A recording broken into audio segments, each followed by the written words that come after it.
Okay, here's a system to help you with the vast amount of paper that you're going to collect throughout Year 12. What's really important about Year 12 is managing your paper under the pressure you're on a full day. I know some of you have ag, you have sport commitments, you have work commitments, etc. School's part of that, it's not the only part, I get it. So we want to make school as easy as we possibly can. Managing your paper flow or having a paper flow system is really important. That's why I call it travelling paper. The binder system is about managing your paper from class to class to your locker, and from your locker to home and back again. I like the zippered binder. This is one I found in my messy bottom room study. The idea of the zipper binder is it's got the zip that surrounds it. I can shut the zip up at the end of a lesson, don't lose anything, and I move quickly from class to class.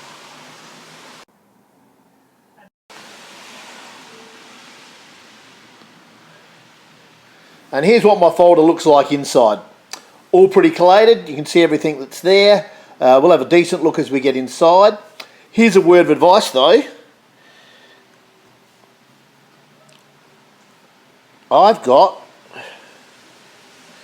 a 2-ringed folder, and by the end of the week or the fortnight of doing work, you'll have too much stuff in there, and the 2-ring folder just isn't strong enough. So when you go and go shopping, look for a 3 or a 4-ring folder.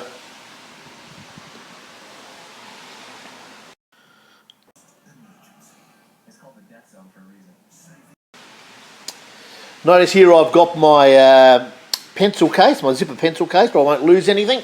It can also attach into the rings of my 3, 4 or 2-ring folder. Make the effort to fit it out. I'll fill it with all the stuff you're going to need through the year, obviously some whiteout. I also suggest having coloured pencils and highlighters and a 4-pen. Colour is really important when you're doing your study.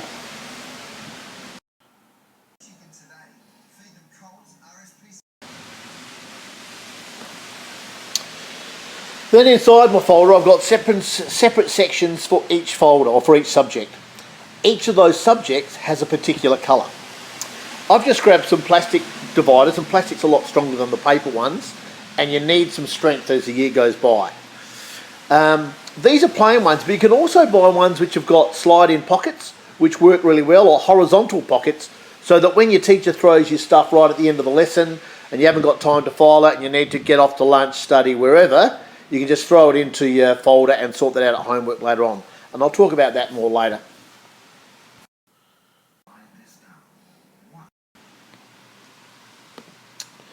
Then I've got my notepad. This notepad I've got is spiral bound, as you can see. It's hole punched so it can fit inside the binder. It's perforated so I can split it quite easily. Tear it out of the page without making a mess. It's also got a large margin, which is really good for putting like notes in there when you want to go and find your stuff quickly. You can have some one-word stuff about where you want to find your notes. Not that my photograph shows it, but in the top section here you find a space for your date. You want to date all your notes as you go through, and also in the top corner up here is a perforation to take the corner off the page. That will work really well in trying to sort your notes.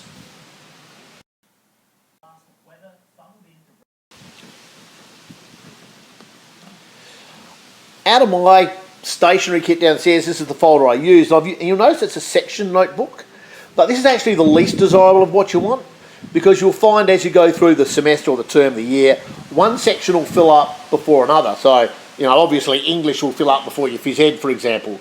So they don't really work that well. Good in concept, but not that flash. So if I was you, I would look for just a plain, not sectioned, perforated notebook. It'll work so much better.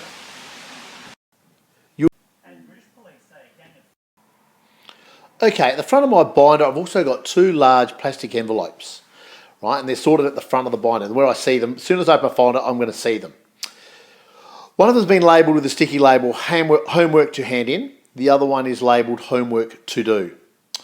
You'll notice that when the homework to hand in sleeve is empty, you know all your tasks have been submitted.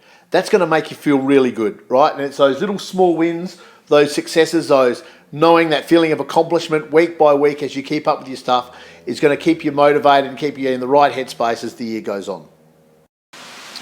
The second one, the homework to do sleeve, is empty. You know your portion of your homework is completed. The really important part of this, and it's what I think is important, so it's your front folder, is that when that's empty, you know you're being successful. You know you're up with your work. It's going to make you feel good, and it's those little feel goods that happen week to week that keep your head in the right space. Regularly, the teacher's going to give you paper that's not hole punched. You know, you're going to get your assignments, your worksheets, etc., etc. That's, you know, what am I going to do with that? Where does it fit, etc., etc.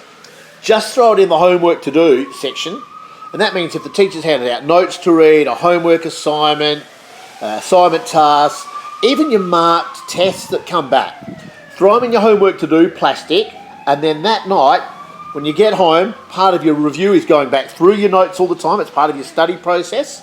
Is, okay, what did I get for that? Have a look at it. Where am I going to put it? Is I go and put it in a plastic sleeve in the right section of my binder.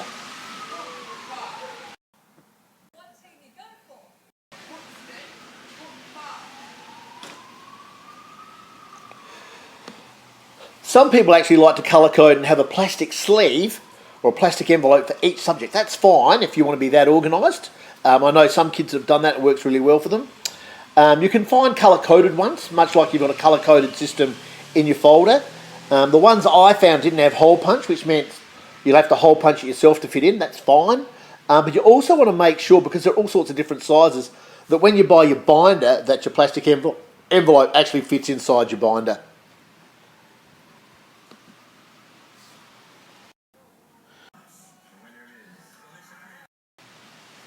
Right, within each coloured section of your binder, you also want to have some plastic sleeves. So that's where you can sort the notes and the sheets of paper that your teacher presents to you. That's where you can put those in each section.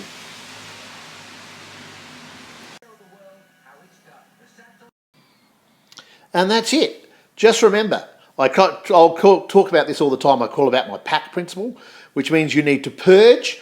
It means there comes a time when we're going to have to empty our folder and we're going to have to refile it. And we'll talk about that later. We need to accessorise our equipment, so let's make sure it's custom built to sort us up, to sort yourself, to sort how you learn best. Let's categorise stuff. So in this case, we've talked about categorising it into your 5 or 4 subject areas. And the most important bit is keep it up. Finding that time on a Sunday afternoon, which you think is probably quite dead, to actually get your folder out, sort it out, transfer the notes, have a look what's due for the following week, gets you in a good headset for a Monday, and actually that process of being organised and doing little bits regularly will make life so much easier at the end of the year. All the best. Ask me if you've got any questions.